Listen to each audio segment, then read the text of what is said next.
नमस्कार बच्चों, आज हम कर रहे हैं जो 10th क्लास का पेपर हुआ है 2024-25 का। ये सेट 2 है। सेट 2 का कंप्लीट पेपर आज हम सॉल्व कर रहे हैं। देखिए बच्चे, अपने अंक मिला लीजिए और अपने आंसर मिला लीजिए कितने आपके ठीक हैं। पहला सेट 2 का पहला जो काव्यांश था ये था, आदमी का स्वप्न वह बुलबुला है, जल का आज उड़ता है। इस तरह ये जो था, इसमें क्वेश्चन आपको सीधे क्वेश्चन कर रहे हैं बिना टाइम खराब करे। तो पहले का जो आंसर है वह है बी। ठीक है, और जिस बच्चे ने और मिलाया है वो भी देख लीजिए। एक को ये ऐसे 2 से मिलान करना है आपको, और 2 को 3 से, ठीक है, और 3 को 1 से। ठीक है, ये इस तरह से। तो ये पहले का क्या है आंसर, बी। ठीक है, दूसरे का, आज का मानव अपने पूर्वजों से भिन्न है कैसे। अनुपयुक्त विकल्प का चयन कीजिए। ठीक है, तो इसका आंसर है डी, वह सिर्फ सपने देखना ही जानता है। ठीक है, तो पहले का आंसर बी, दूसरे का डी। सेट 2 कर रहा हूं मैं। ठीक है, और ये देखिए थर्ड का आंसर है डी, नए समाज की रचना करना। चौथे का देखिए, काव्यांश का मूल भाव 25 से 30 शब्दों में लिखिए। काव्यांश में मानव को धन्य क्यों कहा गया, किन्हीं 2 बिंदुओं का उल्लेख कीजिए। ये बच्चों ने अपने आप कर दिया होगा।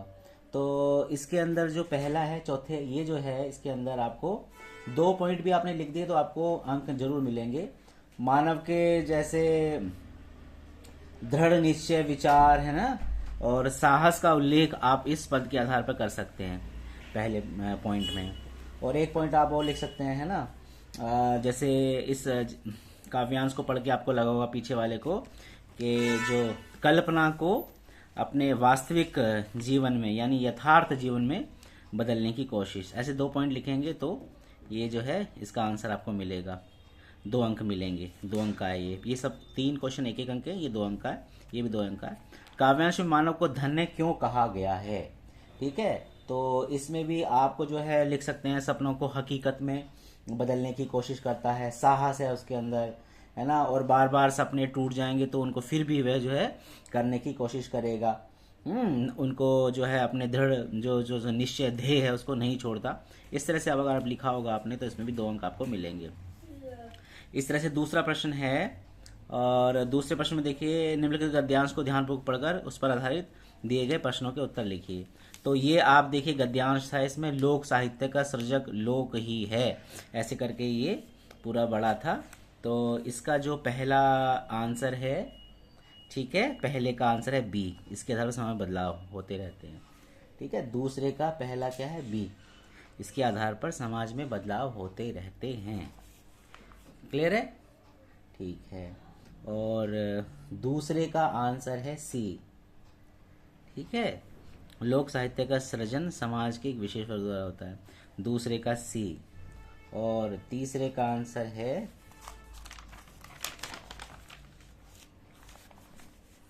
बी, कथन और कारण दोनों ही गलत हैं। ऐसे ही चौथे का देखेंगे आप, चौथे में क्या क्या है, लोक साहित्य और संस्कृति को अंतर संबंधित क्यों बताया गया है, किन्हीं 2 बिंदुओं का उल्लेख कीजिए। यहाँ भी 2 बिंदुओं का उल्लेख आप आराम से कर सकते हैं। लोक साहित्य किसी भी देश या समाज की संस्कृति को जानने, पहचानने, समझने का महत्वपूर्ण माध्यम होता है, ऐसा आप लिख सकते हैं। ठीक है, और संस्कृति का सच्चा स्वरूप क्या है अगर जो आपने ये भी लिख दिया तब भी आपको जो है 2 अंक मिल सकते हैं।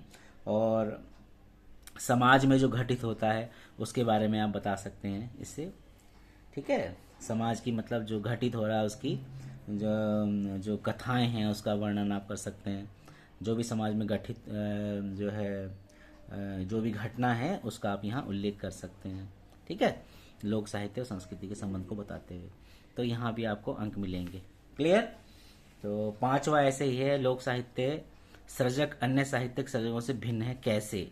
लोक साहित्य सृजक अन्य साहित्यिक सर्जकों से भिन्न है कैसे, किन्हीं 2 बिंदुओं का उल्लेख कीजिए। है ना, ये क्या होता है, जो लोक साहित्य है वो अपनी जो पहचान है ना, जो प्रतिष्ठा है, उसे बखान नहीं करना चाहता, है ना, जैसे सीधा होता है, सात्विक होता है और सच्चाई को सामने रखता है। ठीक है, और रचनाओं से अपनी पहचान बनाने की कोशिश नहीं करता। साहित्य का जो सर्जक होता है, लोक साहित्य का सर्जक, ठीक है। इस तरह से आप जो है मान सम्मान प्रतिष्ठा की भी उसे कोई लालसा नहीं होती है ना। ऐसे 2-3 बिंदुओं में से 1-2 बिंदु भी आप लिखेंगे, 2 बिंदु लिखेंगे तो 2 अंक आपको मिलेंगे। ऐसे ही क्वेश्चन नंबर 3 है व्यावहारिक व्याकरण। इसमें आपको क्या करना था, 5 प्रश्न दिए गए हैं, 1 2 3 4 5, और 5 में से आपको 4 प्रश्न करने थे। इस बार क्या है कि ऑप्शन नहीं थे, आपको लिखना था, इसलिए बच्चों के मुझे लग रहा है काफ़ी कठिन रहा होगा। तो पहला है देखिए, शहनाई की आवाज़, शहनाई की जादुई आवाज़ का असर हमारे शहनाई की जादुई आवाज़ का असर हमारे सिर चढ़कर बोलने लगता है। तो संयुक्त वाक्य में रूपांतरित करना है, ठीक है। संयुक्त वाक्य आप जानते हैं किसी योजक से जुड़ रहे होते हैं, तो यहाँ पे आप जोड़ेंगे कि शहनाई की आवाज़ जादुई होती है ना, और से जोड़ दीजिए, और उसका असर हमारे सिर चढ़कर बोलने लगता है। इस तरह से आप इस पहले को आंसर बनाइए। तो कौन सा वाक्य, संयुक्त वाक्य, आप ये वाक्य बना सकते हैं। शहनाई की आवाज़ जादुई होती है ना और उसका असर हमारे सिर चढ़कर बोलने लगता है। ऐसे करके आप 2 वाक्य बना सकते हैं, ठीक है। तो किस योजक से जोड़ा आपने, और योजक से आपने जोड़ के संयुक्त वाक्य बना दिया, ठीक है। दूसरा है माना जा सकता है कि वे संस्कृत बोल सकती थीं। सरल वाक्य में बनाना है आपको, है ना। तो उनके संस्कृत बोलने की बात मानी जा सकती है, ऐसे आप इसको बना सकते हैं। उनके संस्कृत बोलने की बात मानी जा सकती है, क्लियर। तीसरा पूछा है वह स्वयं न खाकर दूसरों को खिला दिया करता था। रचना की दृष्टि से वाक्य भेद बनाना, तो सरल वाक्य है। वह स्वयं न खाकर दूसरों को खिला दिया करता, सरल वाक्य। कौन सा वाक्य, सरल वाक्य। रचना की दृष्टि से वाक्य का भेद का नाम लिखना आपको, ठीक है। आप रचना की दृष्टि से जानते हैं सरल वाक्य, संयुक्त वाक्य, मिश्र वाक्य, 3 प्रकार के वाक्य होते हैं। तो आपको सरल वाक्य लिखना था, ये सरल वाक्य पहचानना था। ये कौन सा वाक्य है, सरल वाक्य। चौथा देखते हैं, जब मैं घर पहुंची तब रात हो चुकी थी, ठीक है। तो ये आश्रित उपवाक्य छांट कर उसका भेद लिखना था। जब तब आया हुआ देखिए, तो क्रिया विशेषण आश्रित उपवाक्य स्पष्ट दिखाई दे रहा है। तो ये कौन सा, क्या लिखना था आपको, क्या लिखा होगा आपने, या क्या लिखा है ना, क्रिया विशेषण आश्रित उपवाक्य। जिस बच्चे ने लिखा है वह सही है। अब 5वां है पानी बचाओ विषय से जुड़े विज्ञापनों को एकत्रित कीजिए। मिश्र वाक्य में बदलना था, है ना। तो ऐसे विज्ञापनों को एकत्रित कीजिए जो पानी बचाओ विषय से जुड़े हों, ठीक है। या ऐसे आप बना सकते हैं, ठीक है। ऐसे विज्ञापनों को एकत्रित कीजिए जो क्या, ऐसे विज्ञापनों को एकत्रित कीजिए जो पानी बचाओ विषय से जुड़े हों, ठीक है। ये आप यहाँ लिख सकते थे, है ना। या और भी लिख सकते थे, जो विज्ञापन पानी बचाओ, है ना, विषय से जुड़े हैं उन्हें एकत्रित कीजिए, ठीक है। जो विज्ञापन, एक तो ही लिख सकते हैं आप, ऐसे विज्ञापनों को एकत्रित कीजिए जो पानी बचाओ विषय से जुड़े हों। ये जो विषय दिया है, पानी बचाओ विषय से जुड़े विज्ञापनों को एकत्रित कीजिए, तो आपको मिश्र वाक्य में बदलना है ना। तो आप लिख सकते हैं ऐसे विज्ञापनों को एकत्रित कीजिए जो पानी बचाओ से जुड़े हुए हों, ठीक है। या आप लिख सकते हैं जो विज्ञापन पानी बचाओ से जुड़े हैं उन्हें एकत्रित कीजिए। कुछ भी बना सकते हैं, 2 में से बनाएंगे कुछ भी तो आपको 1 नंबर मिलेगा। वैसे ही 5 दिए, आपको कोई 4 करने थे इसमें। क्वेश्चन नंबर 4 देखिए बच्चों। क्वेश्चन नंबर 4 क्या दिया हुआ है, निर्देशानुसार वाच्य पर आधारित 5 प्रश्नों में से किन्हीं 4 प्रश्नों के उत्तर दीजिए। वाच्य, है ना, आप जानते हैं कर्तरी वाच्य, कर्म वाच्य, भाव वाच्य, ठीक है। तो पिताजी ने मन्नू भंडारी को बधाई दी, कर्म वाच्य में बदलना है। कर्म वाच्य जिसमें जानते हैं कर्म प्रधान होता है, ठीक है बच्चों। और अकर्मक क्रिया आती है, सॉरी सकर्मक क्रिया आती है। कर्तरी वाच्य में सकर्मक अकर्मक आती है, और कर्म वाच्य में जो है सकर्मक आती है, और भाव वाच्य में अकर्मक क्रिया आती है, आप जानते हैं। तो यहाँ पर पिताजी ने मन्नू भंडारी को बधाई दी, कर्म वाच्य में बदलना है, तो सकर्मक क्रिया आएगी, है ना। पिताजी द्वारा मन्नू भंडारी को बधाई दी गई, ठीक है। तो ये हो गया। दूसरा, उनके देवगण मित्र द्वारा मेरी खूब बुराई की गई, कर्तरी वाच्य में बदलना है। तो आपने लिखा उनके देवगणों से मित्र ने मेरी खूब बुराई की, यहाँ द्वारा लिखा हुआ है ना, उनके देवगण मित्र द्वारा, है ना। तो आपने इसको कर्तरी वाच्य में बदल दिया, द्वारा हटा दिया, उनके दकियानुसी मित्र ने मेरी खूब बुराई की। स्पष्ट दिख रहा है सभी को, ठीक है। तीसरा है तुमसे ठीक से कूदा नहीं जाता। वाच्य पहचान कर भेद का नाम लिखिए। तुमसे ठीक से कूदा नहीं जाता, ठीक है। तो देखिए जा क्रिया ही है, नकारात्मक है और अकर्मक क्रिया है, तो जो है ये भाववाच्य है, आपको भाववाच्य लिखना है, लिखना था, है ना, ये आपने लिखा होगा। और चौथा है कहानी कवि की सामाजिक चेतना को अभिव्यक्त करती है। कर्मवाच्य में बदलना है बच्चों, तो कहानी द्वारा कवि की सामाजिक चेतना को अभिव्यक्त किया जाता है, ये सेंटेंस आपको बनाना है, बनाना था, ठीक है बच्चों। तो किस वाच्य में प्राय असमर्थता प्रकट करने वाली क्रियाओं का प्रयोग किया जाता है? भाववाच्य में। क्लियर, जैसे मैंने आपको अभी ऊपर यहाँ समझाया था। और क्वेश्चन नंबर 5 देखेंगे, निर्देशानुसार पद परिचय पर आधारित 5 प्रश्नों में से किन्हीं 4 प्रश्नों के रेखांकित पदों का पद परिचय आपको यहाँ लिखना है। उन्होंने, ठीक है, बताया कि संगीत एक आराधना है। उन्होंने को देखो यहाँ रेखांकित किया हुआ है, रेखा खींची हुई है इसके नीचे, रेखा से अंकित किया हुआ है, तो इसका आपको पद परिचय देना था। तो उन्होंने क्या है? सर्वनाम है, ठीक है, और पुरुषवाचक सर्वनाम है। पुरुषवाचक आप जानते हैं उत्तम पुरुष, मध्यम पुरुष, अन्य पुरुष होता है ना। तो क्या है? सर्वनाम है, पुरुषवाचक है, अन्य पुरुष है, ठीक है, पुल्लिंग स्त्रीलिंग दोनों है, एक वचन है, कर्ता कारक है ठीक है, ये इनमें से ये आपको लिखना था, इसका पद परिचय देना था। व्याकरणिक परिचय देना होता है एक्चुअल में, है ना। वे बेहद कोमल और संवेदनशील थे, और के नीचे लाइन खींचिए, आपको देना है। तो और क्या है? अव्यय है, ठीक है, समुच्चय बोधक है, आप जानते हैं इसको। समानाधिकरण है ना, जो समानाधिकृत जो वाक्य होते हैं उनमें जो है योजक का प्रयोग किया जाता है, ठीक है। तो ये आपको यहाँ लिखना था।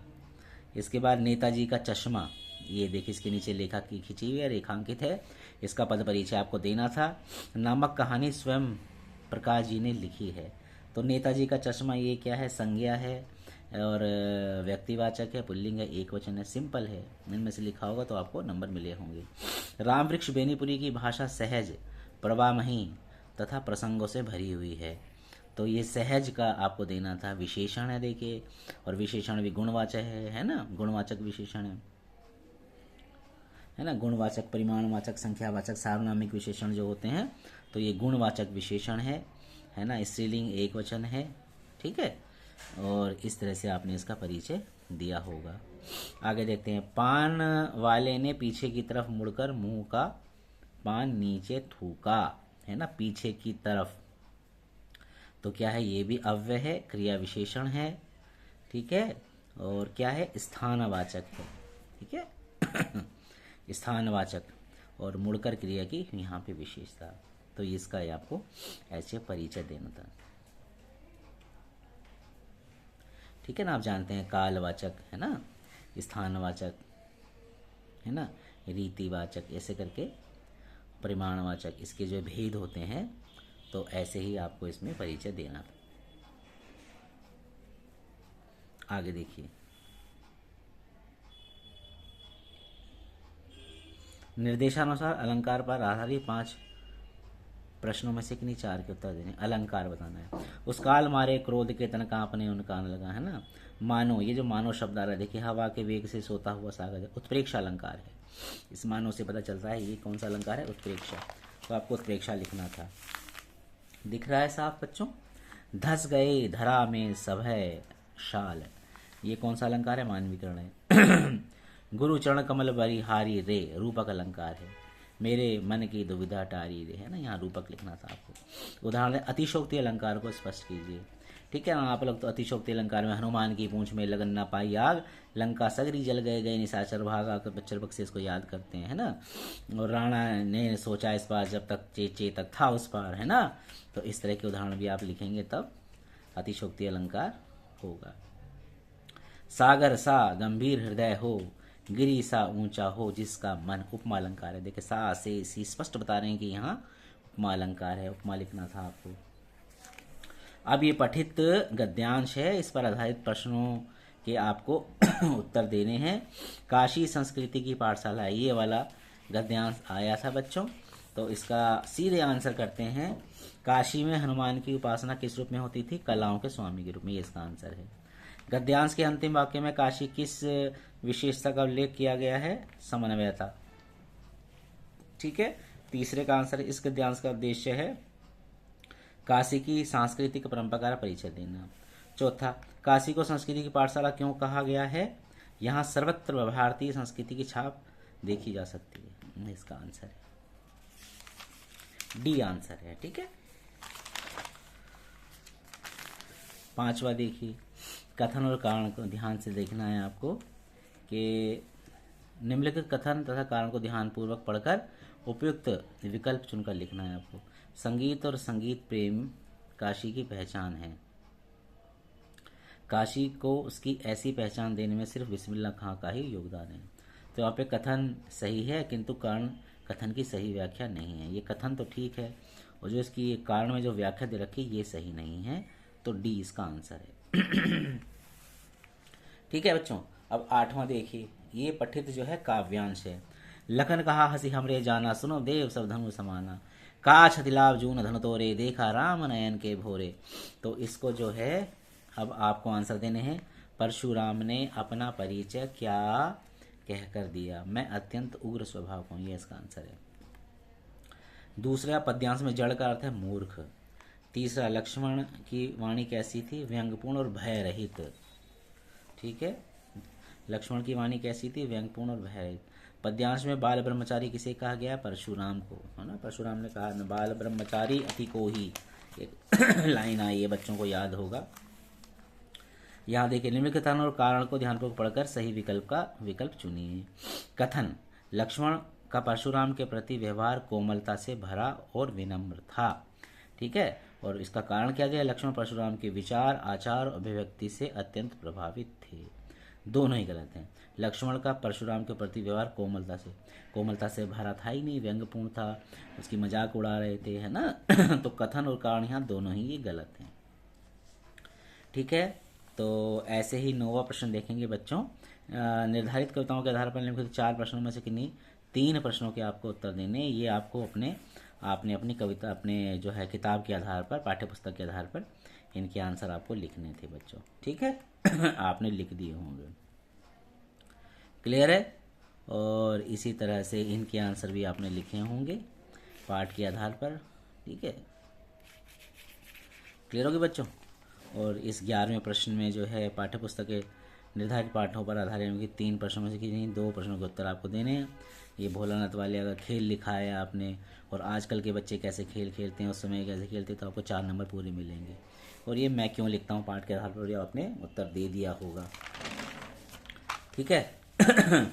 ऐसे ही 2 करने थे, ये साना हाथ जोड़ी से है, इसमें से आपने उत्तर दे दिया होगा, मैं ऐसा मान के चल रहा हूँ। ये पत्र है, इसमें से कोई एक करना था, आपने लिख दिया होगा। और ये व्याकरण है। ठीक है, 14वां प्रश्न ये है, आपने ये संकेत बिंदु दिए, देखिए इनके आधार पर तीनों को समाहित करते हुए आपको जो है अनुच्छेद लिखना होता है 120 शब्दों में, है ना। ये करिए 3 दिए, कोई एक करना था, आपको कर दिया होगा। और लास्ट क्वेश्चन था, ऊर्जा संरक्षण हेतु जागरूकता फैलाने के पेट्रोलियम मंत्रालय की ओर से जनहितैषी आकर्षक विज्ञापन और डिजाइन बनाते हुए आपने पेट्रोलियम मंत्रालय की, है ना, विज्ञापन के संरक्षण के लिए कीजिए पेट्रोल का, तो इसमें आपने जो है बनाया होगा, चित्र बनाया होगा कि, और लिखा होगा कि जो है कार पूलिंग कीजिए, है ना, और पब्लिक ट्रांसपोर्ट का यूज़ कीजिए, ऐसे करके पेट्रोल बचाने के लिए आपने, ऊर्जा संरक्षण के लिए आपने जो है क्या बनाया होगा, आकर्षक विज्ञापन तैयार किया। या इसमें से कोई एक करना था। बड़ी बहन को संदेश लेखन लिखना था, है ना, 4 नंबर का है, ये भी लिखा होगा, ये भी बहुत ईजी है। तो इस तरह से आपने, मुझे मान के चलना, ऐसा किया होगा। तो आपको वीडियो कैसी लगी? अच्छी लगी तो आप बच्चों इसे लाइक करें, सब्सक्राइब करें, शेयर करें। Thank you.